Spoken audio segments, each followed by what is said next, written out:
that makes me happy because it was the perfect amount of time. So.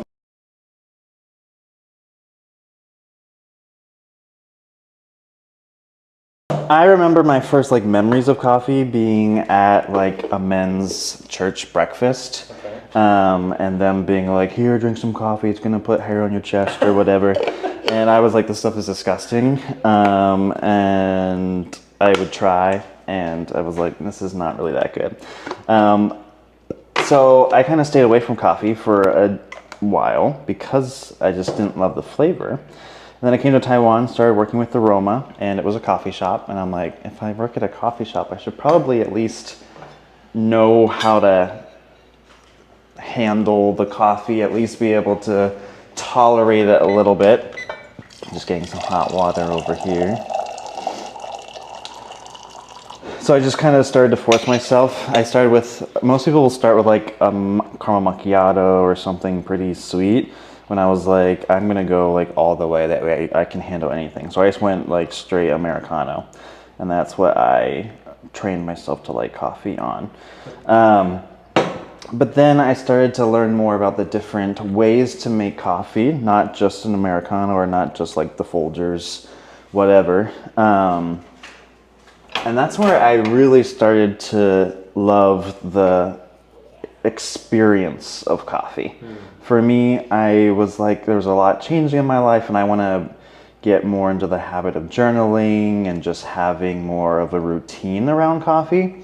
So that's where I started to just really, it almost became like meditative. Like I wake up in the morning. My first grinder was hand. So like every morning I just had like, it takes maybe 30 seconds to a minute to be able to get my coffee ground the way I want it. For the AeroPress, typically I just do a little, I wet the filter. That way you get a better seal so nothing sneaks out. So I just kind of started like being a routine for me. For the AeroPress, I really just let it sit for a little bit, and then it starts to crust over a little bit. And then after it's crusted over, you just kind of break that again. So that way the coffee grounds just keep getting exposed to that water. Agitate a little bit more. So then it started to become more of a routine for me. I'd wake up, I'd do the hand grinding, I'd make it, and I'd journal and just have some Jesus time. And so it became just more of a routine. And then we moved to Indonesia, which is like a mecca of coffee production. And so I just had access to so many different kinds of coffee relatively inexpensively.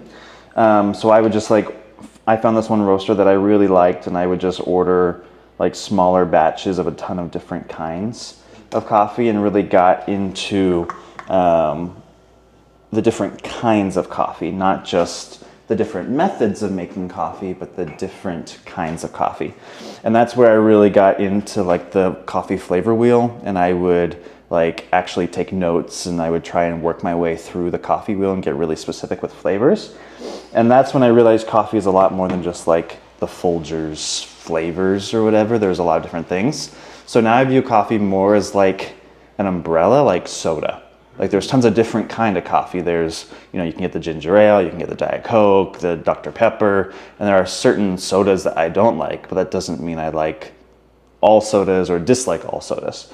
So like this coffee today is much more, there's the inversion. Oh, you see that? So they're just a little bit there, and then push it down. If you want to get real nerdy, and this is where I started to get really into the science of coffee, James Hoffman on YouTube, he does a ton of stuff, and he'll like get so specific enough that he'll do tests to see, does it taste better with the little fart there at the end or without the little fart? And he is this expert, and so he really knows the difference or whatever. But this is my favorite part of the AeroPress, just this simplicity of cleanup. All clean. So today's coffee is just more of it's a bright flavor, it's a light roast, it's very like acidic, so you can taste the different notes of like fruit and the different citrus flavors. Or you can go really dark and go for the chocolates and stuff like that. Normally, I'll just add a little bit more water. Okay. And then our coffee is complete. You get the nice routine of coffee, you get the unique different flavor profiles, and it just makes it a lot of fun. So I still don't have any hair on my chest, so I'm not sure if I'm drinking the coffee wrong, but cheers. Cheers right into it. Cheers right into it. Yeah. Sharing with friends. Cheers. You gotta aerate it, you gotta really slurp it. James Hoffman, for his YouTube channel, actually has a slurp-free track. So you can, on YouTube, change it. If you really don't like the slurping, you can change it for the slurping averse. The slurp is so good. But for us, you really got to get the slurp. Yep, there you go.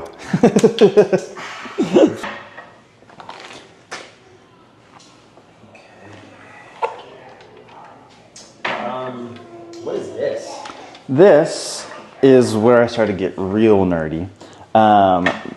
Although pour-overs and AeroPresses are really delicious in different filter coffees, still kind of like the ultimate nerddom of coffee is in espresso. But espresso machines can go for several $1,000s US, when this guy here is the Flare Neo Flex. And so this whole thing is only $100 US, which is cheaper than a lot of some other espresso options. So this guy just allows you to have like this really small brew chamber. You have your brew basket. You can get about 8 grams of coffee in here. You can do this one that has the flow control valve. That way you can put in just like a regular coffee grind. It doesn't have to be espresso level.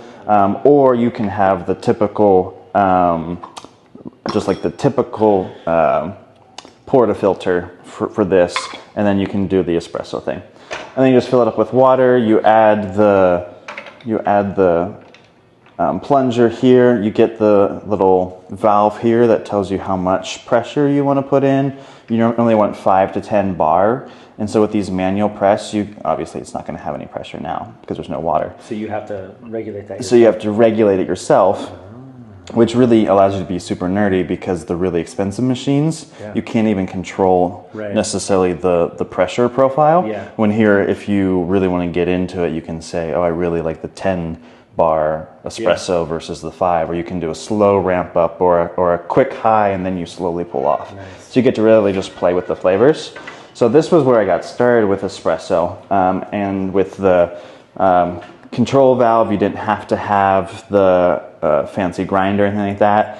So after I explored with this, I really liked it, but it wasn't super fast. It was more just kind of like a 1 or 2 shot at a time. And it was smaller drinks because it was only 8 grams of coffee, which only gets you about 16 grams of liquid coffee. So that just makes a small latte or something. So that's where I moved over to this guy, and this is the Flare 58. And the 58 refers to the 58 portafilter. And so it's the whole thing. You get your typical grinder. This one I got is from Breville. And so it even has like the portafilter cradle, and you just stick it in, you grind it, and then you just put the portafilter right into this, and this is a heated thing. So there are actually some coffee shops that use this as their primary espresso machine, because this runs about $500 US, $600 depending on the model you'll get, and that allows you to pull back-to-back shots, and you get like that full control over the pressure profile and the different flavor. So they say that hobbies can get really expensive, and coffee is no exception. So that's why you got to start a business or something. That way it's a business expense, right? We love talking about tax write-offs, so here we go. So you are in the process of starting a cafe. Correct. Is this going to be the machine you use? This is one of the machines that we will use. The other thing about coffee, that sometimes when you get into things like flavor wheels and you start talking about the different tasting notes, people start to think that you get really snobby. Yeah. And it's okay to get really nerdy about things, but I don't think coffee should ever get snobby, because Coffee is about enjoying the flavor and enjoying the process even. So for some people who spend a lot of time with coffee, you really want something like this because you can get like all the flavors out of it.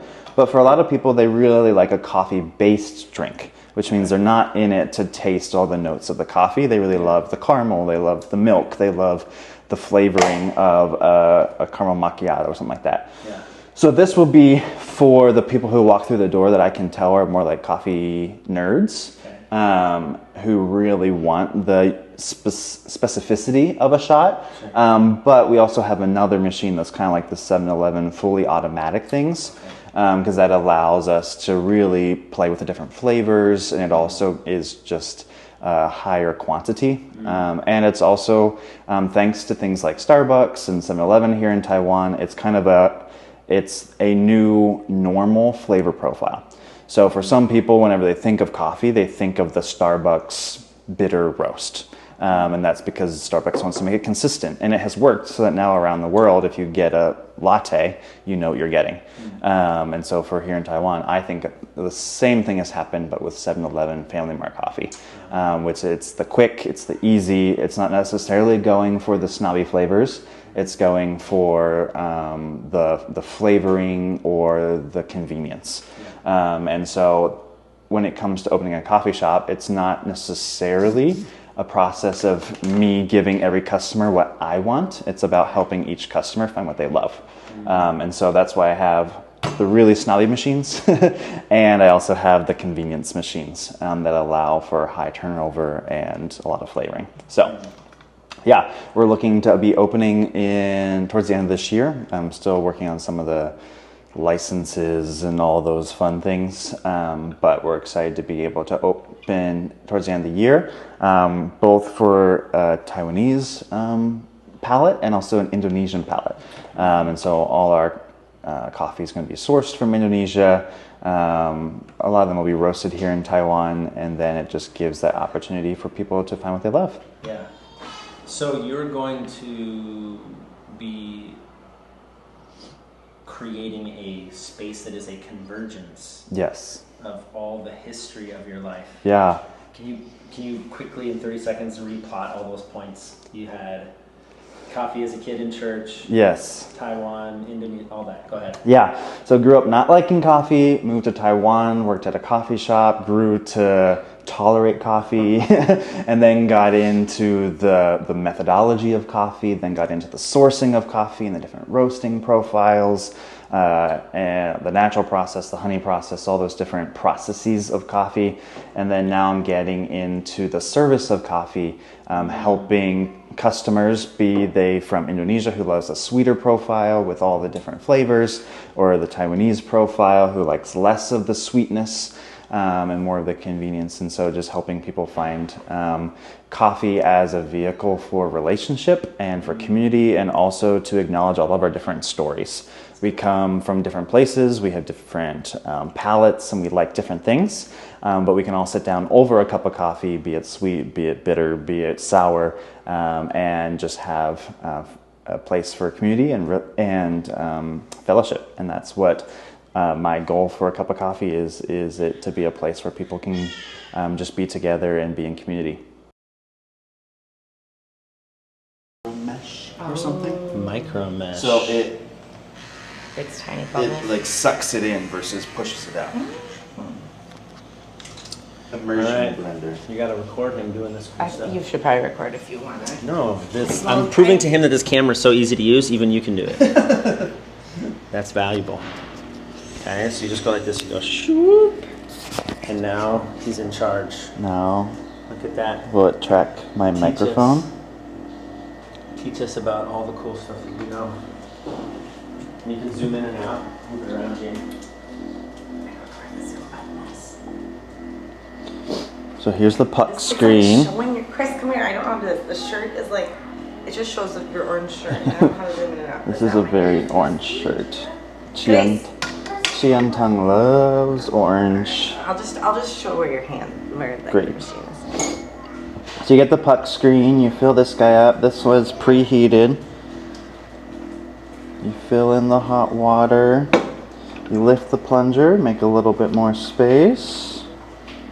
top up that water until there's no more space.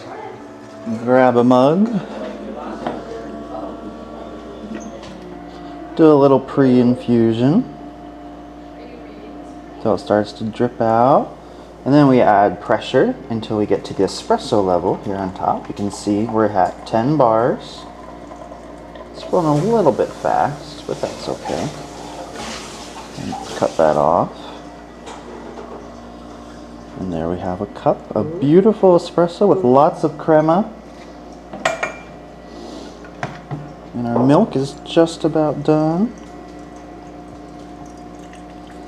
Clear that guy out.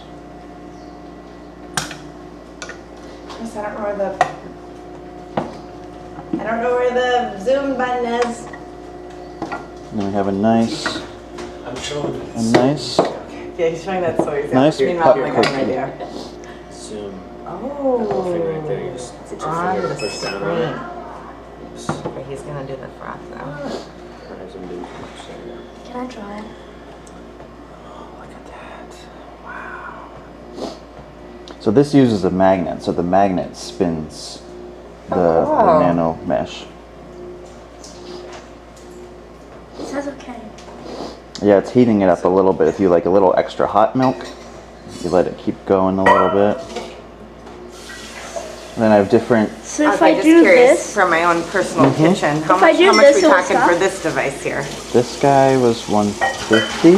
Okay, This guy was like 40. that's an add-on. Yeah, but this won't heat your milk.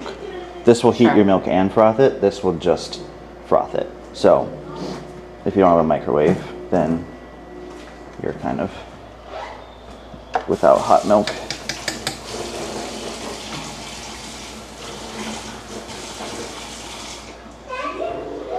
It's not the frothiest, but I am not a latte art specialist. That's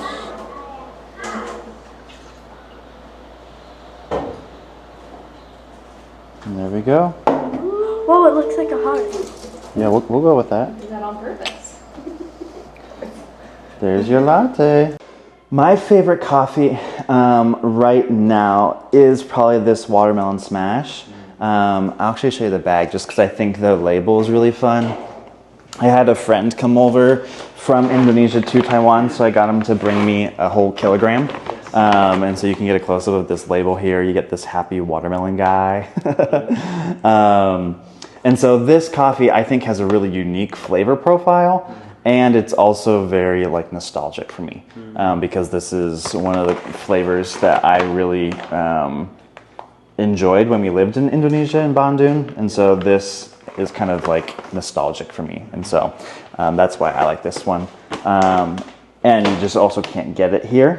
But I recently found this roaster in the town that we live, Season Coffee, and they grow their own coffee up in Chiayi, in the mountains. Taiwanese coffee is good. It typically is a lighter profile, and often the seeds are pretty small. So if you just kind of see the size of these beans, actually, and they are actually coffee seeds, not beans. That's a kind of fun misnomer. But they're typically smaller, and because there's not a lot of places where coffee will grow in Taiwan, it is typically more expensive.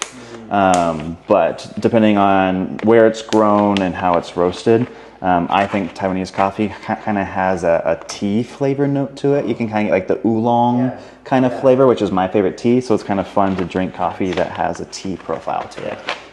So those are kind of my go-to. And it also depends on what I'm making. If I'm going for a cold brew, I'll go for a darker roast. And so I have a Starbucks coffee here. And then I also like the routine of a nighttime coffee, but don't want the caffeine. So I've been getting some decaf as well, which is more rare in Taiwan, which is why I've been sourcing some coffee from the States because decaf is pretty common there. So our cafe is also going to have some decaf. So yeah, that's kind of my go-to coffee right now. What is your dream for your cafe? My dream for my cafe is a place that acts as a bridge. There are a lot of different people from a lot of different places here in Taiwan, me being from the States, Taiwanese, of course, and then there's also a lot of migrant workers who have come from a lot of places in Southeast Asia to find a better life for themselves and also help Taiwan continue to develop. And so in these places where people from different countries and cultures gather, there can sometimes be challenges and miscommunications just because of culture. Because when we're in our own country, we live in our own culture, and it just kind of becomes the air that we breathe. But when other people come, we get kind of some of that tension because we don't understand each other. And so for our cafe, we want it to be a halal environment, which means it's a place where Muslims don't have to worry about what's on our menu. And also our menu wants to cater to both the Taiwanese and Indonesian palates, because we want it to be a place where people come together from different religions, different cultures, different language backgrounds, and be a place where we can have commonality and mutual respect. So that's my goal, because we all enjoy an Indonesian coffee. We can acknowledge the people who are in Indonesia that grow that coffee, harvest that coffee, roast that coffee for us. And we can do it with an Indonesian at the table next to us. And so there's just this opportunity to build bridges, again, across religious background, cultural background, linguistic background, and just grow in this multicultural world that we're increasingly a part of. Very cool. Is there a place where people could go to find out more? Yeah, you can go to our website, jiwainternational.org. Jiwa is the Indonesian word for soul. And so that's the name of our nonprofit in the States that's kind of running with this new initiative here in Taiwan. And also we have our cafe, social media profiles, jiwaintl.taiwan, or is it Jiwa Cafe? cafejiwa.tw, that's what it is.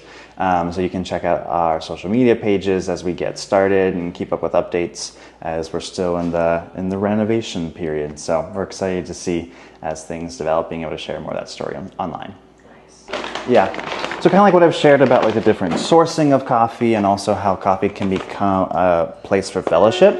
I think one thing to think about as we enjoy coffee is what it represents, and it represents people all over the world: farmers, roasters, harvesters, companies that import, export. All those different people have worked really hard to bring these beans into one place, and then someone who owns the shop and makes that cup of coffee for you. And so I think whenever we think about coffee, because it's such a commodity nowadays, we often think, how can I get the cheapest cup of coffee? And we might throw a fit whenever a bag of coffee is 1200 NT. And that is expensive, and not everyone is going to be able to afford a 1200 NT bag of coffee on the regular. Sometimes we get to treat ourselves, but I think it's important to remember that it's not about just ourselves. It's not about what I want at the price I want it, when I want it, but it's about how do the things that I purchase reflect my values and reflect the way that I think. And so whenever I think about sourcing Indonesian coffee for our cafe, I'm thinking about the neighbors and family members of the migrant workers here back in Indonesia, and wanting to support them in their jobs. They may not necessarily work on a coffee plantation, but it is a representative idea of how we want to respect everyone in the supply chain, because that represents our values and our faith of loving our neighbors. And so a cheap cup of coffee maybe is enjoyable, and again, not everyone can afford an expensive cup of coffee every single time, but whenever we really consider everything that goes into a cup of coffee, we can live our values by sourcing responsibly, making sure that farmers are actually getting paid what they deserve, and not growing at a loss just because we have gotten used to a cheap cup of coffee. And so we can live out our values in the way that we spend our money. And that signals to other people how we feel about our brothers and sisters and our neighbors around the world. So I think that's just a really valuable perspective on coffee and also every part of our lives. That the way that we do things, the steps that we take in life, the decisions that we make when it comes to even our finances, all are ways in which that we can live out our values and our faith. And it's not something that just gets segregated to Sundays or whenever you worship, but we can worship God through even the cups of coffee that we drink, and we can demonstrate our love for our neighbor through a cup of coffee. And that, I think, is really encouraging because it brings our faith into everyday moments. And we get to honor God even by buying a cup of coffee, because it represents the outreach of loving our neighbor. And so I think it's really important to view everything we do as an act of service to God and to those around us. And so whenever we think that way, it is an open door to loving our neighbors. And so we can love our neighbors through coffee. So drink more coffee.